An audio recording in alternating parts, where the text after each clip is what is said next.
Good night.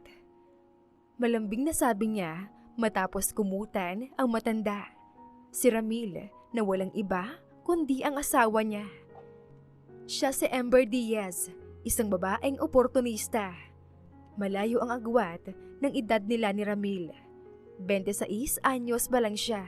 Maganda, sexy, at alam niyang kaya niyang gamitin iyon sa sarili niyang paraan. Hindi niya pinakasalan si Ramil dahil sa pagmamahal, kundi dahil sa yaman nito na sigurado na mapupunta sa kanya sa oras na mawala na ito sa mundo. Hindi ka pa ba matutulog? Tanong ni Ramil habang nakapikit. Hindi pa ako inaantok. Gusto mo na kitang bantayan? Sagot niya, kunway may lambing, habang nakahiga sa tabi nito. Napangiti naman si Ramil. Kita ang mga kulubot sa muka. Hinintay lang ni Amber na makatulog ito bago siya dahan-dahang bumangon at lumabas ng kwarto at kasunod nun ang pagring ng cellphone niya. Kamusta ang target mo? Tanong niya sa kabilang linya habang ngumunguya ng bubblegum. Okay na, kayo ba? Balik niyang tanong habang pababa ng hagdan. Todas na? Ang tagal bago matuluyan, kaya inunahan ko na. Sagot niya na hindi maitago ang ngisi sa labi. Nilinis niya ang lahat ng ebidensya at pinagmukhang aksidente ang nangyari. Eksakto sa kanilang plano. Si Erica ay miyembro rin ng agency na sinalihan ni Amber. Noong una, may kaunting konsensya pa siya. Pero ngayon, wala na. Parang normal na lang sa kanya ang ganitong buhay. Natuto siyang kumapit sa patalim kahit na alam niya na mali ito. Sadista ka talaga. Natatawang sabi ni Amber habang binubuksan ang malaking double door. Kahit hating gabi na, wala siyang pakialam. Sige na, magkita na lang tayo. Paalam ni Erica bago pinatay ang tawag. Hawak ang cellphone, naglakad-lakad si Amber sa labas ng mansyon. Kaunting tiis na lang, mapapasa kanya na rin ang lahat. Negosyo, bahay, lupa, at syempre, ang milyon-milyong pera ni Ramil. Hindi lang naman si Ramil ang nabiktima niya. Marami na. Pero kahit isa sa mga iyon, walang nakagalaw sa kanya. Pera lang ang habol niya. At kahit minsan ay hindi niya hinayaan na may makagalaw sa kanya. Plano pa sana niyang maglakad-lakad pero biglang narinig niya ang tawag ng guard sa gate. Napailing na lang siya at bumalik sa loob. Kinabukasan, gaya ng nakasanayan, kunway inaalagaan niya si Ramil. Mabait, maalaga, sweet. Lahat ng iyon, peke. Pero ngayong araw, nakabihis sila ng elegante. May event kasi si Ramil at syempre, kasali siya roon. Dala ko yung gamot mo, just in case. Sabi niya matapos nilang sumakay ng sasakyan. Inayos pa niya ang suot ni Ramil na isang mamahaling blue business suit. Siya, as usual, sexy at mahal ang suot niya. Isang revealing dress at high heels na may presyong kayang bumuhay ng isang pamilya. Pero lahat ng iyon, si Ramil ang gumastos. Wala pang isang buwan silang kasal pero halos binili na ng matanda ang buong wardrobe niya. Habang ang isang event ay welcome guest party, punong-puno ng mayayamang matatanda. At gaya ng inaasahan, halos hindi siya makalakad nang hindi hinahatak ng tingin ng mga ito. Mukhang hindi na siya mahihirapan maghanap ng next target kapag nagkataon. Matagal ang party pero hindi siya nainip. Sanay na siya sa pakikipagplastikan. Si Ramil naman walang pake. Hawak ang tungkod habang siya ay nakakapit sa braso nito. Kunway isang devoted wife. Hindi na rin niya namalayang gumabi na. Pero kalmado lang siya hanggang sa umuwi na rin silang pareho. Ma'am, si Sir Ramil po! Malakas na sigaw ni Joey. Halos marinig ni Amber mula sa labas ng bahay habang tinitignan niya ang malawak na swimming pool. Ano ba naman yan? Tanong niya sa kanyang sarili, sabay ubos ng wine. Pumasok siya sa loob at nagmamadaling dumaan sa sala para tignan kung ano ang nangyayari. Nakasalubong niya si Joey na halos namumutla at nangangalay ang mga kamay. Halata ang panginginig at malamig na palad nito nang hawakan siya at pilit na inaalalayan papuntang hagdan. Teka lang, bakit pa parang takot na takot ka? Tanong ni Amber habang umaakyat ng hagdan. Naguguluhan siya at aligaga sa nakita niyang takot sa mata ni Joey. Si Sir Ramil po, wala na siya. Nauutal ang boses ni Joey at sa narinig, parang nabingis si Amber. Pero bago pa siya makapag-isip, kusa nang gumalaw ang mga binti niya. Mabilis siyang tumakbo paakyat ng hagdan. Pagbukas niya ng pinto, agad siyang lumapit kay Ramil. Nanginginig ang kamay niya nang hawakan ito na ngayon ay malamig na. Ramil! Sigaw niya habang niyakap ang matanda na wala ng buhay. Tahimik lang si Joey, pero nakita niya na pumatak ang luha ni Amber. Nilapitan niya ito at marahang hinagod ang likod para damayan ito. Dumating ang ambulansya, pero wala na ring nagawa pa. Dead on arrival at lumabas sa test na inatake sa puso si Ramil. Hindi niya namalayan. Pagkaalis niya ng kuwarto kanina, mahimbing na itong natutulog. Kahapon lang, magkasama pa sila sa event. Tapos ngayon, wala na. Maraming dumalo sa burol. Pilit ang iyak ni Amber. Pero mahusay siyang umarte. Kaya walang nagduda na sobrang apektado siya. Hanggang sa matapos ang libing, tuloy-tuloy ang pakikiramay ng mga tao. Nakikiramay po ako, ma'am. Malungkot na sabi ng driver ni Ramil habang inihatid siya pauwi. Tumangulang si Amber habang pinupunasan ng tissue ang mga mata na halos wala namang luha. Tahimik siyang bumaba ng sasakyan. Pagdating sa bahay, agad siyang umakyat sa kwarto. Pagkasara ng pinto, inilak niya ito. Kinuha ang cellphone at nagdial. Ilang saglit lang, may sumagot sa kabilang linya. Nabalitaan na ba ni boss ang nangyari? Tanong niya na walang bahid ng lungkot sa boses. Nagawa pa niya na humiga sa kama sa bagong palit na bedsheet sa kwarto. Oo, kahit ako nagtataka. Ang bilis mo trumabaho ngayon. Napangiti si Amber. Tinanggal ang suot na heels at tinapon kung saan. Na heart attack? Akala ko nga matatagalan pa. Pag-amin niya, wala siyang kinalaman sa pagkamatay ni Ramil. Pero kahit siya, nagulat sa biglaang pagkawala nito. Pupunta ako bukas sa agency para i-process ang mga papeles. Yung parte mo, ayos na. Yung para sa grupo, ibibigay ko na rin. Sabi ni Erica sa kabilang linya. Ngumiti si Amber. Bumangon siyang mula sa kama at kinuha ang isang mamahaling bote ng wine. Tamang-tama para magdiwang. Binuhos niya ang alak sa baso, pero bago pa niya mainom ay biglang bumukas ang pinto. Sino ka? Kalmado ang boses niya, pero ang isip niya, nagtataka kung paanong nabuksan ng lalaking ito ang nakalak na pinto. Lumapit sa kanya ang isang matangkad na lalaki. Makapal ang kilay, pero mestizo habang nakatingin ng diretsyo sa kanyang mata. Ako, ang asawa mo. Inilapag ni Zach sa harap niya ang isang papel, isang marriage contract. Halos mabitawan ni Amber ang baso, saka biglang kinuha ang papel kaya halos nanlaki ang mata niya nang makita ang pangalan niya roon. Siya nga ang pumirma. Ama ko, ang matandang nilibing kanina. Nagpantig ang tenga ni Amber sa narinig. Nasa paligid lang ako, simulat sa pool. Hindi mo lang napansin. Habang sinasabi ito ni Zach, bumalik sa isipan ni Amber ang minsan na nagpirmahan sila ng marriage contract nung kasal. Hindi man lang niya ito binasa noon at bigla na lang pinirmahan dahil palagay ang loob niya na walang magiging aberya. Wala kang magiging problema kung kayamanan lang ang habol mo. Tumingin si Amber kay Jack na may pagdududa sa mga mata niya. Iyon naman pala eh. Ano bang ginagawa mo rito?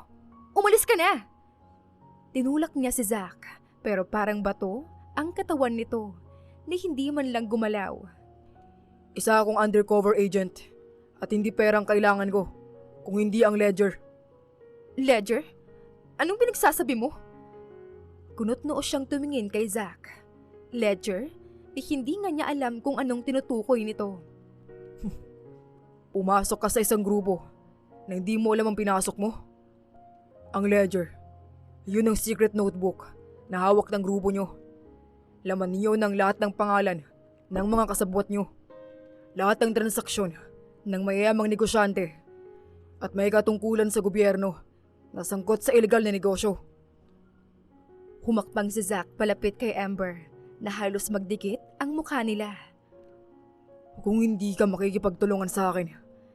Matalim ang tingin ni Zack habang si Amber ay nilalabanan ang tingin nito sa kanya. Ipapakulong kita, pati ang grupo nyo. Think of it. Bigla namang napaisip si Amber. Kung tutulungan niya si Zack ay parang pinagkanulunan niya ang grupo niya. Pero kung hindi, siguradong lahat sila, todas.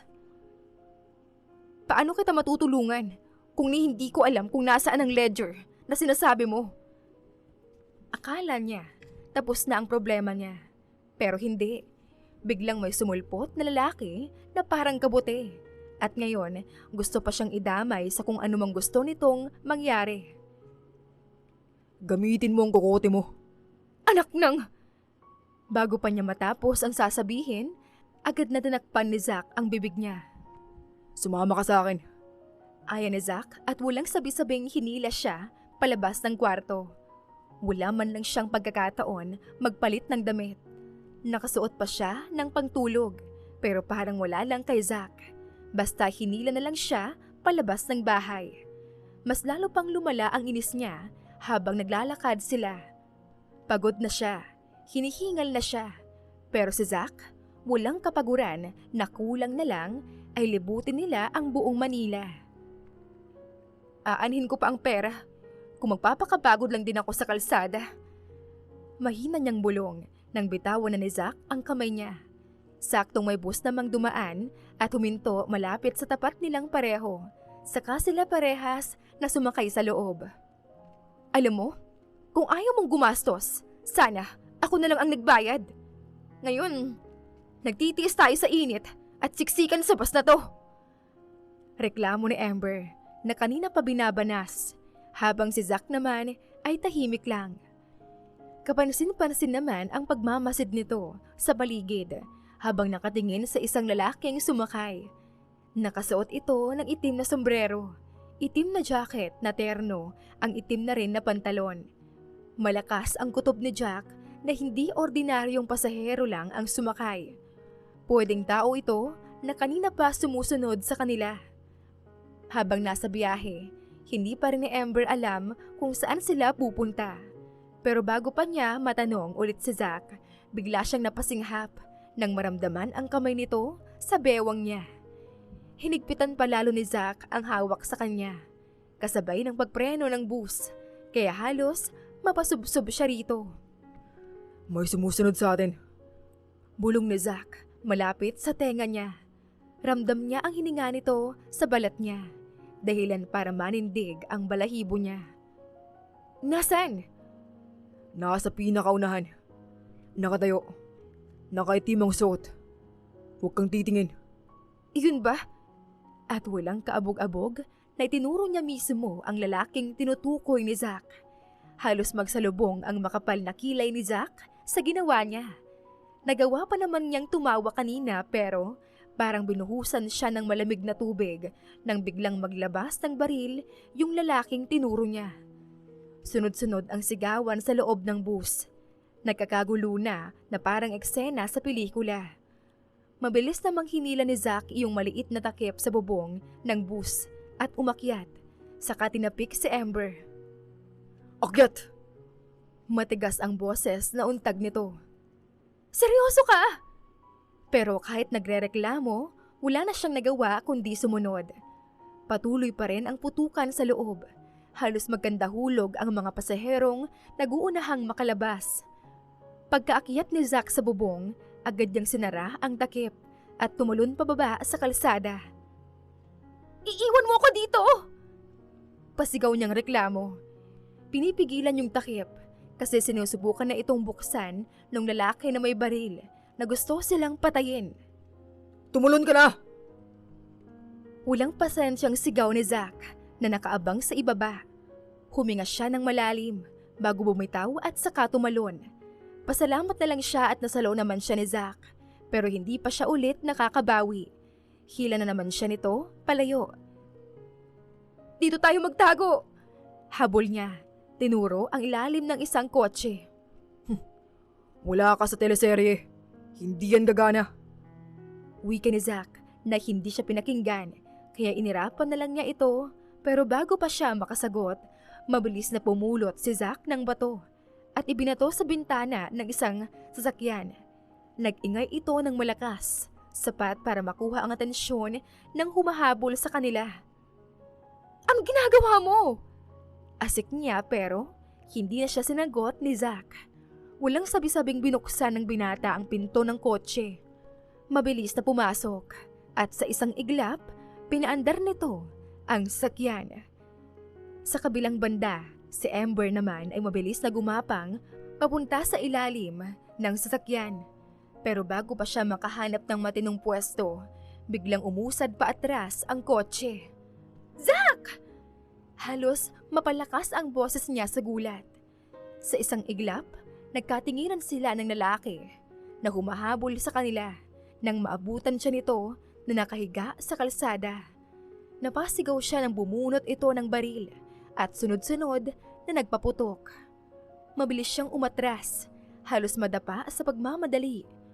Mabuti na lang at mabilis siyang nakatakas at tumalon sa kotse na minamaneho ni Zack na kanina pa nakabukas ang pinto. Sino ba yon? Anong problema niya? Nakahawak siya sa dashboard habang nakatingin sa madilim na kalsada na habol ang paghinga. Hindi ako sigurado, pero malamang isa lang yun sa mga tao na naghahabol sa kayamanan ng tatay ko. Napakunot noo si Amber. Bakit ka pa kasi pumasok sa trabahong to? Kung pwede mo namang kunin lahat ng yaman ng tatay mo. I mean, kung wala ako, di akin na lahat ng pera at ari-ari ang naiwan niya. Hindi ko madadala sa hukay ang pera. Ani Zack, sabay bukas ng radyo. Halatang ayaw na niyang humaba pa ang usapan. Pero hindi ka rin mabubuhay kung wala kang pera. Bulong niya na kanina pa kumalma matapos nilang matakasan ang lalaki na halos paulanan sila ng putok ng baril. Ilang minuto ang lumipas bago sila tumigil sa isang lumang bahay sa gilid ng kalsada. Malayo sa mata ang lugar at madalang ang mga sasakyan na dumaraan. Tahimik na bumaba si Zack pero mahigpit pa rin ang hawak sa braso ni Amber. Parang ayaw siyang pakawalan nito. Pagpasok nila, sinara at kinandado agad ni Zack ang pinto. At sa isang mabilis na kilos, itinulak niya si Amber papunta sa isang upuan.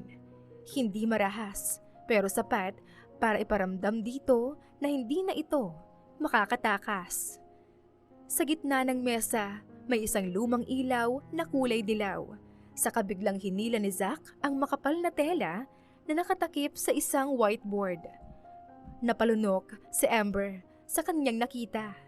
Isang mapa at mga larawan. Undercover agent ka ba talaga? O stalker? May mukha ako dito oh. Tinignan niya si Zack habang naghihintay ng sagot. Pero imbes na magsalita, kinuha lang nito ang pentel pen at binilugan ang mukha niya sa isang larawan. Hindi ni Zack ginulo ang kasal o nagpakilala kay Amber. Wala rin siyang balak makialam, pero hindi niya inaasahan ang sunod na nangyari.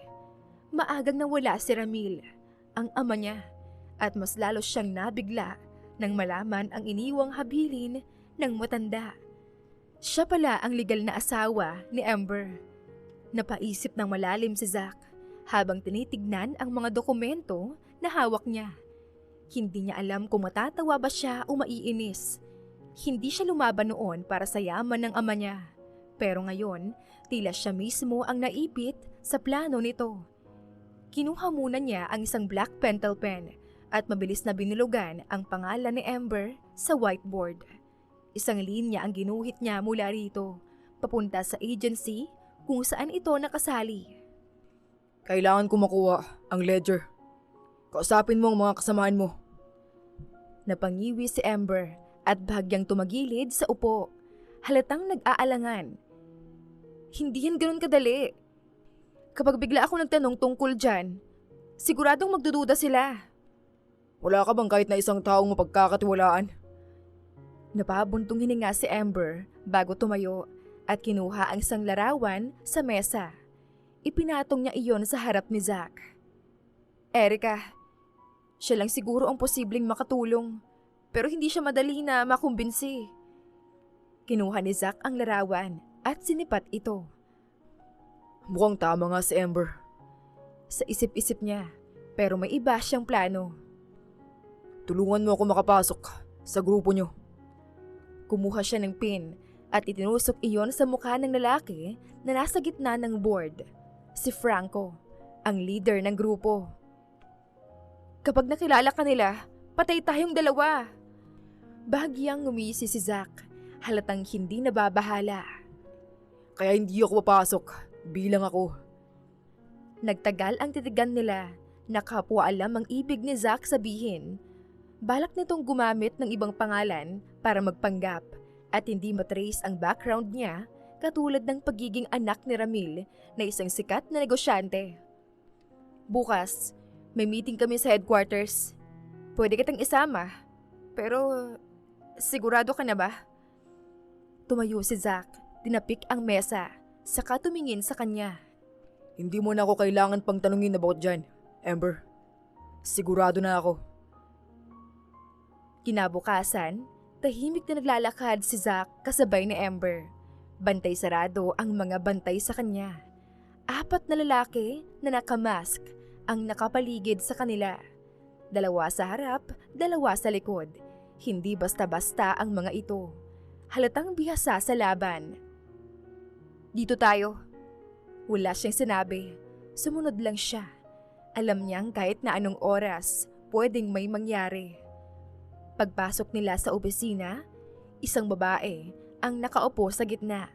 Matalas ang tingin, parang binabasa siya mula ulo hanggang paa. Lahat ng tanong ay nasagot ni Zack nang hindi nahalata na nagsinungaling siya, kaya hindi rin natagalan at pinalabas na rin siya doon. Pagpasok nila sa malawak na hall, dumiretso si Amber sa bar at nagsalin ng alak sa baso. Parang wala lang sa kanya, kahit paramdam niya na may ilang pares ng mata na nakatutok sa kanila. Si Zack, bagong recruit ko. Agad na lumapit si William, isang lalaki na nakatuksido, at tinapunan ng tingin si Zack bago ngumiti ng bahagya. Welcome. Pero hindi lahat kumbinsido. Napansin ni Zack ang isang lalaki na nakatingin sa kanya mula pa kanina. Si Jasper na halata sa kilos na hindi siya trip nito. Saan mo naman nakilala yung lalaking yan, Amber? Hindi agad sumagot si Amber kay Jasper. Sa halip, lumapit siya kay Jasper at tinapik ito sa balikat, parang pinapakalma. Huwag mo nang alamin, parang di mo naman ako kilala. Sabi ni Amber. Hindi sumagot si Jasper, pero kita sa mukha niya na hindi niya nagustuhan ang sagot. Sa totoo lang, hindi na rin mahirap ipasok si Zack sa grupo. Mukha namang may ibubuga at kung itsura lang din ang labanan, hindi siya mahuhuli. Nakausap ko na si boss. Ako na muna ang sasama sa kanya sa trabaho. Wala nang kumontra, maliban kay Jasper na halatang hindi pa rin mapakali. Alam ni Zack na may kutob ito sa kanya, Pero hindi rin masyadong pinansin ng iba si Jasper. Alam naman nilang matagal na itong may gusto kay Amber. Umuwi na ba yung bata mo? Napatingin si Amber sa paligid bago sumagot. Nasa kabilang opisina, kasama nila si Erica. Alam niya na si Zack ang tinutukoy nito. Kailangan niya itong turuan kung paano gumalaw sa grupo. Tahimik lang silang tumingin sa tanawin ng mataas na building mula sa rooftop. Ang lamig ng hangin, pero hindi iyon ang dahilan kung bakit parang may bumabagabag kay Amber. Bigla siyang hinawakan ni Jasper sa kamay. Napakunot noo siya. Ano to? Hindi sumagot si Jasper. Basta may iniabot itong maliit na itim na kahon. Eleganteng tignan. Buksan mo! Dahan-dahan niyang binuksan ang kahon. Isang mamahaling kwintas na kumikislap sa diamante. Marami na akong alahas, pero salamat. Hindi na rin niya sinubukang sukatin. Mukhang mabigat. At kung may ibig sabihin man ito, ayaw na muna niyang alamin. Tahimik lang si Jasper na nakatitig sa kanya, na parang may gusto pang sabihin, kaya para maiwasan ang awkward na katahimikan, nag-isip si Amber ng ibang topic. Bakit parang hindi kumpleto ang grupo ngayon? May lakad lang. Babalik din sila bukas. Ba't mo natanong? Wala naman. Nagtaka lang. Sagot niya sa nagpaalam para puntahan si Zack at iniwan niya si Jasper doon. Pagdating sa kabilang opisina, naabutan niyang mag-isa lang si Zack kaya mabilis niya itong hinila palabas at dali-daling sumakay sila sa elevator. Walang bantay sa 7th floor. May kutob ako na doon nila tinatago yung notebook na hinahanap mo. Habang sinasabi ito ni Amber, lumabas na sila ng elevator. Hinilan niya si Zack papunta sa isang sulok, malayo sa mga dumadaang empleyado. Nagplano silang dalawa. Si Zack ang papasok at maghahanap sa private office, habang si Amber ang bahala sa security room para ilihis ang atensyon ng mga nagmamonitor ng CCTV. Pagdating ni Amber sa security room, dalawang lalaki ang nadatnan niya roon. Parehong nakatutok sa mga screen. Uy, seryoso niyo naman? Kape muna kayo dyan! Iniabot niya sa kanila ang dala niyang mga cup ng kape, sabay upo sa gilid ng desk. Pasimpleng tumingin siya sa screen. Eksakto. Kitang-kita doon ang hallway papunta sa opisina na papasukin ni Zack. Ikaw talaga, Amber. Parang lalo kang gumaganda. Sabi ni Lander. Di naman ako pumapangit, di ba, Lance? Sabay ngiti at himas sa braso ni Lance na napatingin sa kanya imbes na sa monitor. Sakto, kalahating oras na pinagpatuloy ni Amber ang pakikipagkulitan sa dalawa. Hindi siya umalis hanggat hindi niya nakitang lumabas si Zack. Bit-bit ang maliit na ledger sa loob ng jacket at naglakad sila na parang walang nangyari. Sure ka ba na nakuha mo? Pasimpleng tinapik ni Zack ang harap ng jacket niya, saka tumango siya ng bahagya. Sakto namang nakasalubong nila si Erica. Uy, Erica! Naabutan kong mag-isa si Jack kanina, kaya nilibot ko muna. May inaasikaso lang ako. Ito nga pala. Inabot ni Erica ang isang brochure kay Zack. Nang silipin niya, larawan ito ng isang babaeng nasa 60s na ang edad. Matagal ng byuda yan, naghahanap ng mapapangasawa. Sa'yo daw ibinigay ang trabaho na to, kasi bata ka pa naman. Napatingin si Amber kay Zack at mapanuksong ngumiti. Pinasok mo to, di ba? Panindigan mo. Tama! At tutulungan ka niya ni Amber. Diba, partner? Sabay akbay kay Amber. Walang nagawa si Zack kundi tanggapin ang trabaho. Ayaw niyang may magduda, lalo at nakita niya ang pangalan sa ledger. Lian Cheng, isang Chinese businesswoman na matagal nang naninirahan dito sa Pilipinas. Plano nila ni Amber na si Zack ang magpakilalang negosyante, habang siya naman ang assistant. madali silang nakalapit kay Lillian. Mabilis din nilang nakuha ang tiwala nito. Pero sa simula, si Zack ang madalas gumastos. Mga regalo, dinner, at kung ano-ano pang luho ni Lillian. Habang naglalakad sila sa isang private compound, itinuro ni Lillian ang isang malaking planta. Isa lang yan sa mga negosyo ko. Napalingon si Zack at Amber. Kumpirmado nga ang hinala nila. Si Lillian ang isa sa may malaking illegal na negosyo sa Pilipinas. Kung sinabi mo lang sa akin to kaagad, baka mas lumaki pa to. Inakbayan niya si Lillian. Parang casual lang pero ramdam ni Amber na gumagawa lang si Zack ng paraan para mas lalong maging palagay ang loob ni Lillian dito. May mga investors ako na pwedeng kausapin. Malaking kita dito. Mabilis pa ang ikot ng pera. Tumangutango si Lillian na halatang interesado sa offer. Pagkatapos ng buong araw na puro pang bobola ni Zack kay Lillian, ay umalis na rin sila at sumakay sa sasakyan.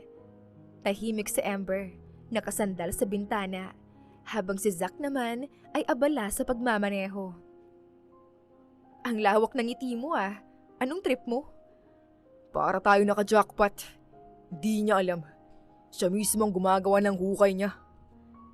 Napailing si Amber, pero bago pa siya makasagot, nakita nilang may mga pulis sa tapat ng bahay ni Lillian na kanina pa nauna ang sasakyan sa kanila.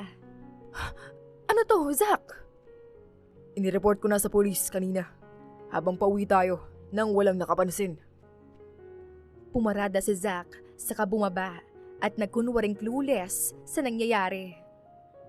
Sir, anong meron? Nag-aalalang tanong ni Zack sa lumapit na isang pulis. May warrant of arrest kami kay Lillian Cheng. Nagkatinginan sina Amber at Jack. Ano pong kaso? Si Amber naman ang nagtanong. May naharang kaming 3 van. Puro droga ang laman. Ang mga nahuli, si Lillian ang itinuro bilang may-ari ng shipment.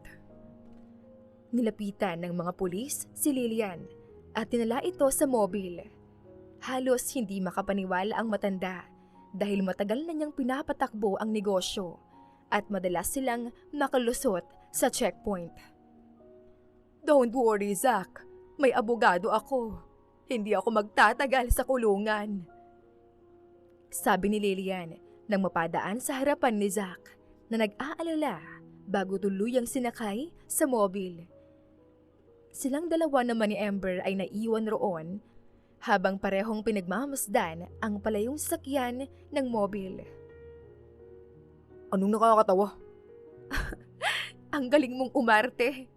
Pwede ka nang lumaban sa teleserye. Napangisi si Zack sa kaumiling pa ng ulo. Tignan mo nga, di ba tayo nahagip ng CCTV? Doon, hindi na napigilan ni Amber ang magtawanan ng malakas. Nahawa si Zack at pati siya ay napatawa rin. Lalo na at sila lang naman ang naroroon at hindi sila nahagip ng CCTV. Habang patuloy na nagtatawanan, sinabi na nila sa kanilang mga kasamahan ang nangyari. Sa bilang ni Zack ay 4 na araw pa lang silang nagpapahinga. At kahit walang pagkakataon si Lillian na makatakas mula sa kulungan, napatunayan na totoo ang mga ebidensya laban sa kanya. Palaging ganito ang buhay mo? Hindi ka ba nagsasawa? Tanong niya habang naglalakad sila sa sidewalk. Hindi. Wala rin namang mangyayari kung titigil ako. Saka nariyan na yung buhay ko sa grupo. Pero parang ang labo na matanggap nila ako pag nalaman nilang trinidor ko sila. Sagot ni Amber bago nag-antanda nang mapadaan sila sa simbahan. Tahimik lang si Zack pero lihim siyang napahanga nang makita niyang inabot ni Amber ang isang makapal na sobre sa babae na may kasamang natutulog na bata sa gilid ng kalsada. Pagkatapos ay pumunta sila sa isang tabi. Ano bang kwento mo? Ba't ka napunta sa grupong yun? Tanong ni Zack habang naupo sila sa isang bakanting upuan. walang masyadong tao, kaya parang solo nila ang lugar. Tumakas lang ako sa bar. Casual niyang sagot, sabay higop ng buko juice. Bar? You mean... Alam mo, dati, akala ko yung mga babaeng nagpupunta sa ganun, ginusto nila. Yung iba nga sinasabing wala raw silang pinag-aralan, kaya napunta ron. Pero hindi eh. Hindi laging ganun. So, ano nangyari? Kusa akong lumayas sa amin. Ayoko nang maging pabigat. Ayoko rin na magaya sa kanila. Nakontento na lang basta may nakakain at natutulugan. Gusto kong buhayin ang sarili ko. Ako ang nagpaaral sa sarili ko. Akala ko, kaya ko na. Pero ayun, nagkautang ako at tinubuan ng sobra. Hanggang sa wala na akong choice at napilitan ako magtrabaho sa bar para lang hindi makulong. I'm sorry. Nung una, display lang ako ron. Pinagmamasdan lang. Tapos dumating yung araw na kailangan ko ng matable. Doon na ako natakot. Kaya tumakas ako. Nagpatuloy siya sa pagkukwento kung paano niya nakilala si Erica, kung paano siya nakapasok sa grupo. Nung una, ayaw niya talaga, pero natakot siyang mahuli ng mga taong tinakasan niya, kaya sinubukan niya. Hanggang sa magkaroon siya ng malaking pera at pinakulong ang mga taong iyon na gumawa sa kanya ng hindi maganda. Sinubukan din niyang bumalik sa pamilya niya, pero wala na. May kanya-kanya ng buhay ang mga magulang niya. Hindi na siya hinahanap pa. Lumipas ang ilang buwan. Sunod-sunod nilang nabisto ang mga tao na sangkot sa malalaking transaksyon ng droga. Karamihan, dati nilang naging client. At habang tumatagal, mas lalo ring nakilala ni Zach si Amber. Napagtanto ni Zach na malayo si Amber sa iniisip niyang klase ng tao. Iba siya sa mga kasamahan nito. Ang mga iyon kayang pumatay ng walang pag-aalinlangan na kaibahan naman kay Amber na may konsensya. Politics? Zach, mahirapan tayo dyan. Hindi lang ito basta-bastang tao ah. Senator ang target natin. Mga bigatin to. Hindi simpleng barangay captain na pwedeng singitan ng kaso. Nasa dati nilang hideout silang dalawa ni Zach. Sa bahay, nauna nilang pinagtulugan noong may gustong pumatay sa kanila. Medyo luma pero safe. May ebidensya na tayo. Zach, seryoso ka ba? Undercover agent ka. Hindi bida sa pelikula. Hindi mo kailangan isugal ang buhay mo para lang sa trabahong to. Sumimsim siya ng kape niya. Hindi naman siya sumisigaw, pero ramdam sa hawak niya ang baso na naiinis siya. So anong gusto mong gawin? Pabayaan sila? Pabayaan na lang natin na habang nagpapakasasa sila sa pera ng bayan, yung ibang tao wala nang makain. Tumingin lang si Amber sa kanya. Kita sa mukha niya na gusto niyang kumontra, pero wala siyang maisagot. Sige na, tulog na. 12:00 na. Hindi na rin kumontra pa si Amber. Kanina pa siya antok pero pilit lang niyang nilalabanan. Kaya imbis na sumagot, tumayo na lang siya at dumiretso sa kama.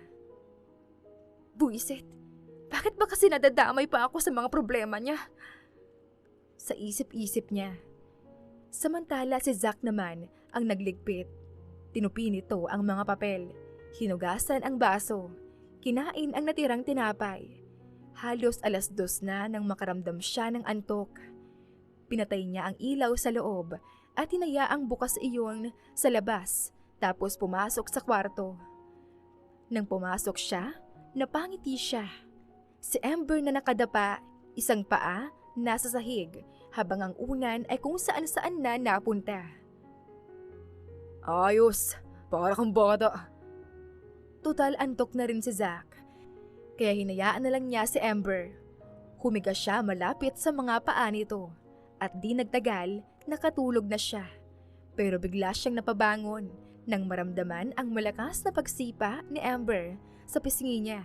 Pero mahimbing pa rin ang tulog ni Amber na parang walang pakialam sa nangyari. Wala siyang magawa kaya tumagilid na lang siya patalikod kay Amber. Pipikit na sana siya nang bigla na namang masipa sa likod kaya't halos mahulog siya sa pagkakahiga. Isa pang galaw mo. Hakalikan kita dyan. Banta ni Zack. Iniisip na baka sinasadya lang ni Amber. Tumagilid siyang ulit. Umayos para makatulog. Takot ka pala ha. Bulong niya sabay ngiti. Inunan niya ang sarili niyang braso para matulog. Pero hindi pa siya nakakapikit nang muling masipa ang ulo niya. Dahil doon, tuluyan siyang napasubsob sa sahig at nahulog sa kama. Sa sobrang inis, tumayo siya at lumapit kay Amber. Ginising niya ito, pero para itong natutulog na mantika. Kahit na anong gising niya. Mabuti na lang at naalala niyang may lubid siya na nakatabi, kaya kinuha niya iyon at itinali sa paa ni Amber. Pagkatapos, itinali niya sa kabilang dulo sa bakal ng kama para hindi na siya masipa ulit.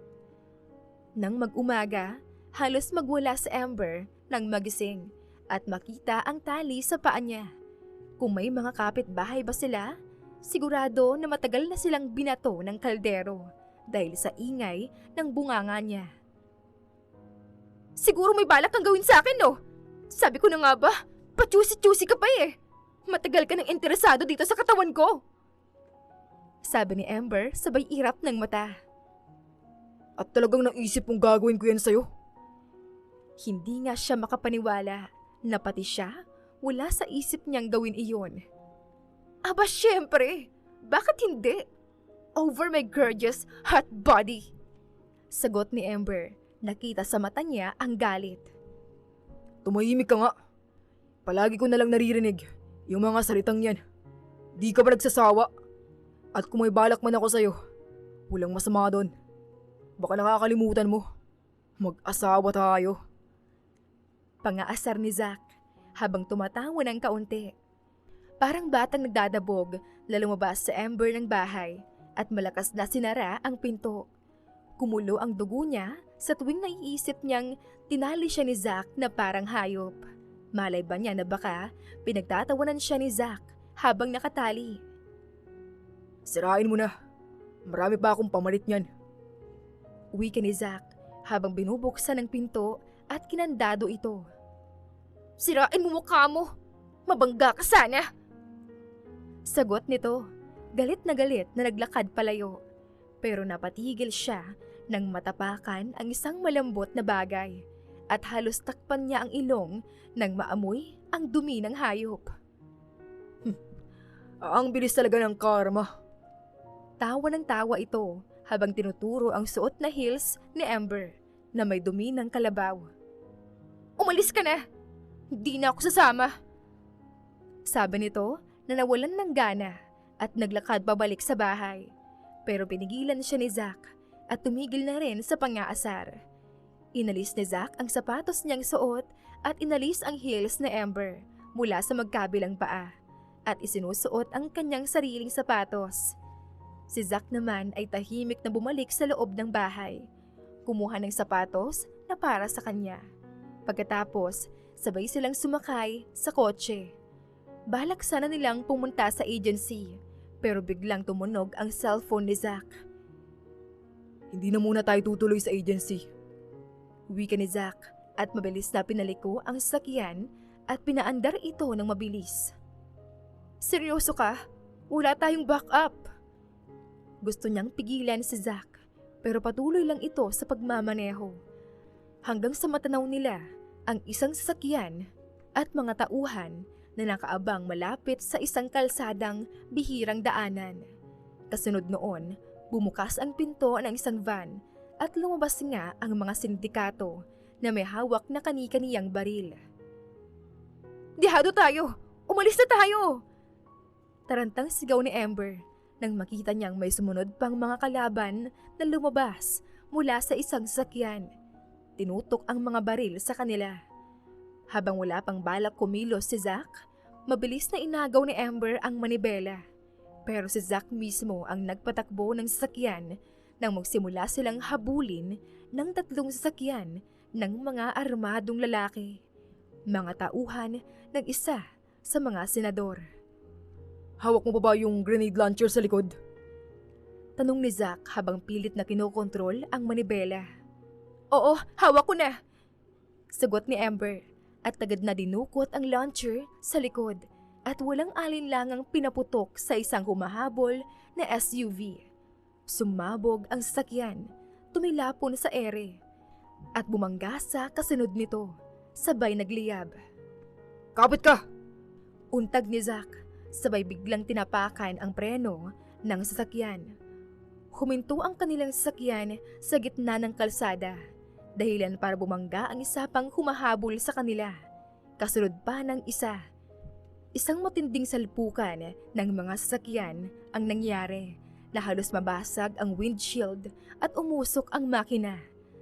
Narinig ni Zack ang bahagyang pagsingaw ng gas na malapit nang sumabog ang sasakyan nila. Baba ka na! Bilis! Mabilis silang lumabas. Ilang segundo lang, isang malakas na pagsabog ang sumalubong sa kanila. Hindi na nila ininda ang mga sugat at pasa. Isa pa, wala ng oras para isipin iyon. 3 lalaki ang nakaligtas rin mula sa sumabog na sasakyan at agad silang hinarang. Parang hindi na tayo nauubusan ng kalaban, bulong ni Amber habang hinahanda ang sarili. Habang si Zack naman ay sinugod ang pinakamalapit na lalaki. Iniwasan ang suntok nito at malakas na inumpog ang ulo sa sementadong kalsada. Samantala, may isa pang lalaki ang bumunot ng baril, pero bago pa nito magamit sa kanila ay biglang lumipad ang baril mula sa kamay nito matapos na Amber itong malakas na sinipa. Biglang napahinto ang isa pang itim na van sa di kalayuan. Sa loob, tahimik na nakamasid si Senador Valera at imbes na kabahan, nakangiti pa ito. Hindi mo ako kayang isahan. Bata ka. Madiing sabi ng senador.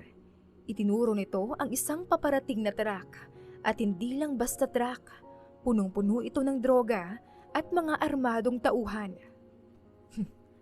Sakto lang, Senador. Sabi ni Zack at walang pasabi na isang suntok ang lumipad at dumapos sa mukha ni Valera.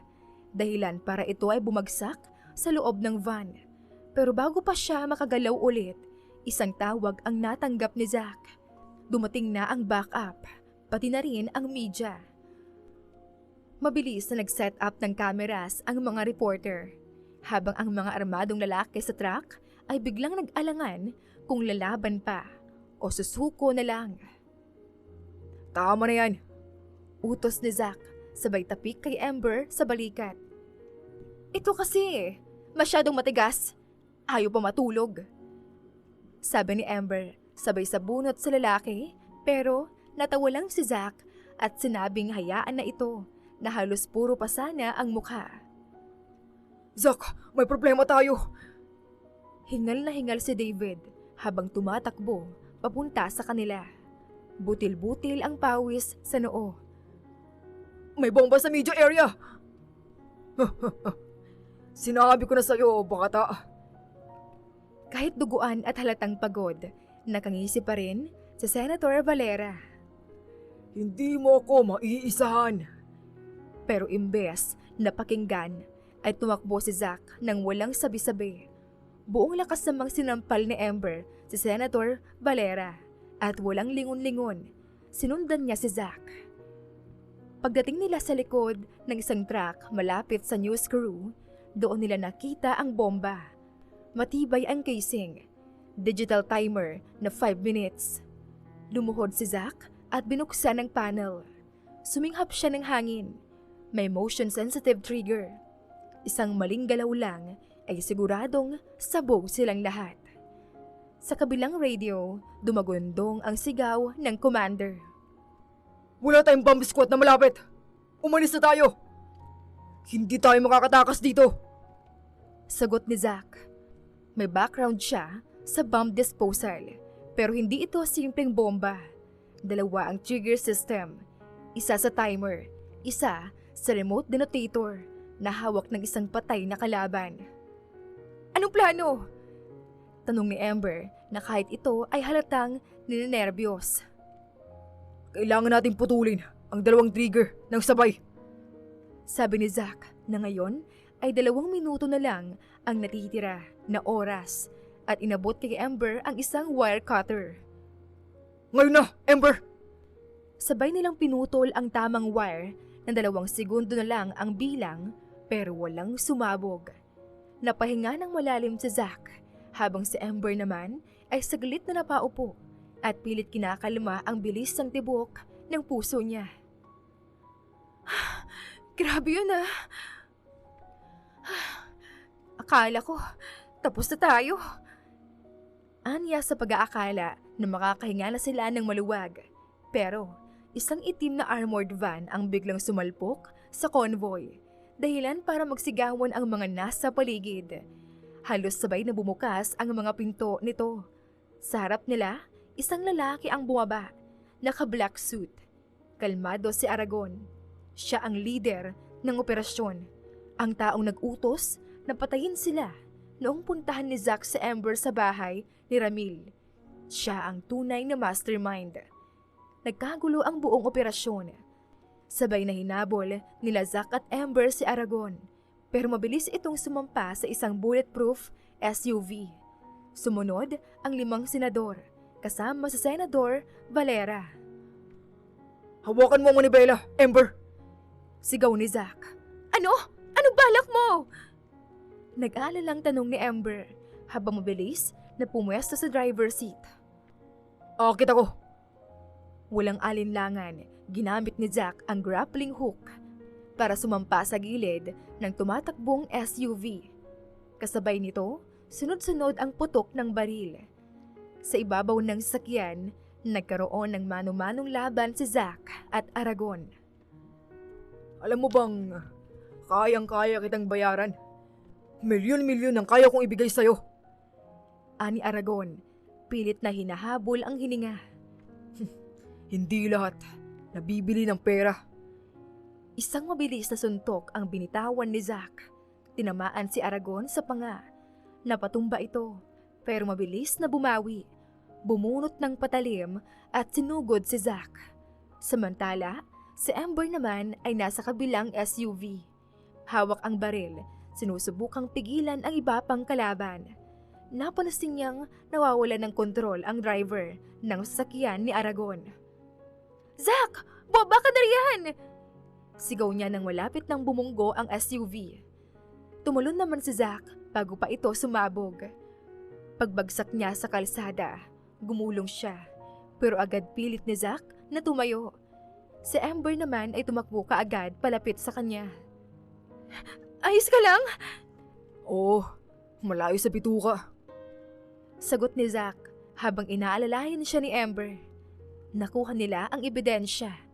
Nahuli ang mga senador at ipinasa ang mga dokumento sa korte. Sa wakas, bumagsak na ang buong sindikato nang nakalagay sa listahan ng ledger. Tuluyan na ring nasira ang grupo na minsang sinalihan rin ni Zack. Binigyan sila ng pagkakataon na magbago at hindi na sinampahan pa ng kaso. Pero lahat ng activities at headquarters na noon ay pinasarado na rin. Since wala na kayong rason para manatili pa sa kasal, madali na ang annulment. Sabi ng abogado. Tumango si Amber ng ulo. Alam niyang totoo ang sinabi ng abogado. Naalala niya na minsan pang pinag-usapan nila ni Zack ang annulment.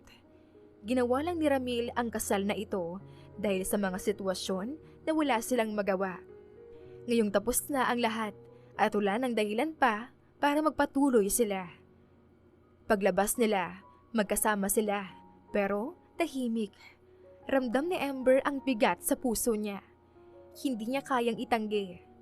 Napalapit na siya kay Zack, kahit na madalas silang hindi magkasundo. Pagdating nila sa parking lot ay parehas silang naiilang. Hindi alam kung paanong magpapaalam. kaya si Amber na ang unang nagbukas ng usapan. So paano ba to? Mauuna na ako? Pilit na nakangiti. May hinahanap siyang sagot sa mga mata ni Zack. Ganun yata talaga. Tapos na ang misyon, di ba? Sagot ni Zack, pero sa tono niya, parang may panghihinayang. Oo nga. Bahagyang humiti si Amber, pero hindi rin ito nakatago sa kanya ang lungkot na dulot ng mga nangyari. Goodbye, Amber. Tumayo si Zack at iniabot ang kamay kay Amber. Tinanggap naman ito ni Amber at nagkamayan sila bago naghiwalay. Naunang tumalikod si Amber at naglakad, at ganoon rin ang ginawa ni Zack na naglakad rin palayo sa kanya. Nasa kalagitnaan pa lang sila nang sabay silang lumingon at nakita ang mga sarili na tumakbo at bumalik para yakapin ang isa't isa. Ayoko nang tapusin to, Zack. Sambit ni Amber na parang nawala ang tinik sa kanyang puso. Mahal niya nga si Zack, kahit pilit man niyang i-deny sa kanyang sarili. Ako rin, Amber. Ako rin. Hinawakan pa ang mukha ni Amber. Pareho nilang hindi kayang itanggi na minahal nila ang isa't isa. Kahit magkaiba sila ng mundo, kahit magkaibang pagkatao, hindi nagbago ang nararamdaman nila. Paglipas ng mahigit 1 taon, tinupad ni Zack ang hiling ni Amber na itigil na ang pagiging undercover agent. Sabi ni Amber, gusto niyang tahimik na lang ang buhay nila at ayaw na niyang mag-alala pa. Sa bahay, nakasabit pa rin ang wedding photo nila, pero hindi na iyon yung kasal na peke. Ngayon, genuine na. Doon din sila nagsettle sa bahay na minsang pag-aari ni Ramil, at doon nila binuo ang mga masayang alaala. Na-imagine mo ba kung dumating yung mga anak natin tapos makita ito? Tapos tanungin nila, anong nangyari sa kasal niyo ni Dad? Sabi ni Zack habang pinagmamasdan nila ang photo nila ni Ramil nung kasal. Well, edi sasabihin ko na lang, yung dad mo, asawa ko rin. Sabi nito, sabay tawa nang makita yung picture ni Zack na may cupcakes sa mukha. Ba't mo nilagyan ng cupcake yung mukha ko? Tanong ni Zack na natatawa pa rin. Ang saya-saya mo kasi nung araw na yon. Sagot ni Amber, sabay sinarado ang album ng mga wedding photos nila. Nilagay ni Zack ang album sa cabinet, saka umakbay siya kay Amber. Si Amber naman ay sumandala sa balikat ni Zack habang pinagmamasdan nila ang mga ibon sa labas. Sa kabila ng lahat ng nangyari, nagpatayo rin si Amber ng foundation para sa mga naiwan ng magulang at mga pamilya na apektado ng krimen. Palagi rin namang nariyan si Zack para bigyan siya ng suporta sa lahat ng gagawin at gusto niya. Para kay Amber, isa na rin iyong paraan ng pagbawi sa lahat ng mga kasalanan na nagawa niya noon. Iniwan na niya ang pagiging isang babaeng oportunista, at kung nasaan man siya ngayon ay masaya na siya kasama ang asawa. Kung nabubuhay pa kaya si Ramil ngayon, tingin mo ba mapapatawad niya ako? Wala kang kasalanan sa kanya, okay? Kalimutan mo na yun. Isa pa, matagal nang alam ni Dad ang plano mo at habol sa kanya. And for sure, masaya na sila ngayon ng ina ko sa langit.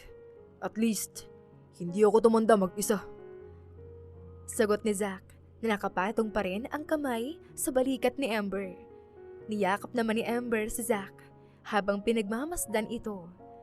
Napakaswerte niya kay Zack dahil tinanggap siya nito nang walang pamimilit. Sino ba siya para magreklamo? Daig pa niya ang mga nanalo sa loto, sa dami ng babae sa mundo.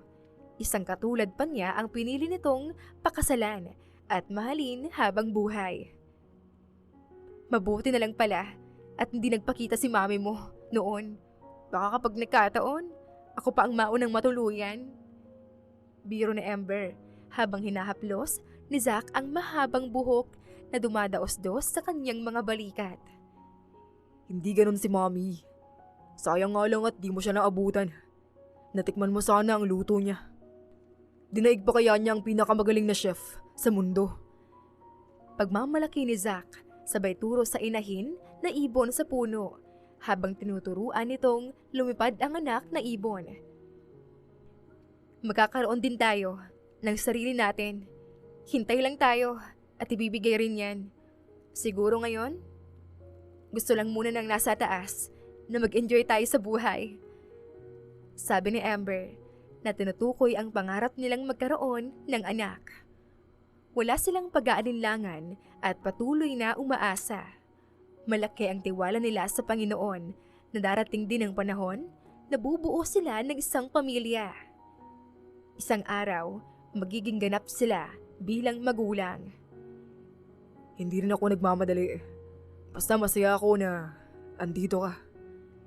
Ngumiti si Zack at hinalikan si Amber sa labi.